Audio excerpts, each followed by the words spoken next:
Oke,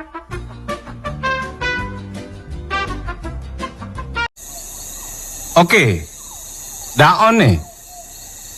Halo guys, kita dari Podcast Lesehan. Sebelumnya, gue Hanifah, Gue Faesa, gue Nadia, gue Sabita, gue Nufika. gue Zati. Nah, kita akan bahas topik apa nih hari ini? Kita akan bahas kasus kekerasan di SMA Negeri 1 Kota Tasikmalaya yang sempat viral itu yang berakhiran damai. Nah, yang jadi korbannya tuh cewek, padahal dia cuma mau melerai teman-temannya yang lagi berantem, tapi malah dia juga yang kena pukul di bagian pelipis sampai lukanya tuh parah banget.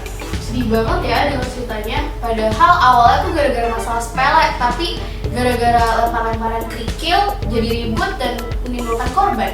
Nah, makanya penting banget kan buat ngontrol emosi, apalagi di masa-masa remaja kita kan susah banget buat ngontrol emosi. Dan ini tuh terjadi di sekolah gitu, tempat yang harusnya tuh aman buat kita semua. Tapi untungnya kasus ini udah selesai lewat proses damai, jadi nggak menyangkut pautkan jalur hukum. Menurut aku itu hal yang baik karena pelakunya juga masih anak sekolah, tapi bukan selesai gitu aja, tetap harus ada pembinaan. Iya, korban juga perlu didukung supaya dia nggak trauma dan nggak kapok lagi buat ke sekolah. Nah, kita sebagai teman sebaya itu juga punya peran. Misal, kalau kita ngeliat ada teman kita yang lagi berantem, kita tuh jangan cuma videoin atau ngeliatin aja, kita tuh bantu nenangin atau kita bisa gitu lapor ke guru. Gue setuju banget sama Sabita, karena damai itu juga punya sisi positifnya. Nah, yaitu kasusnya nggak dibawa ke jalur hukum, makanya dia bisa dibina untuk menjadi lebih baik. Tapi sisi negatifnya juga bisa juga si pelaku ini jadi nggak jerak gitu. Jadi dia ngulangin kesalahan dia yang di masa lampau.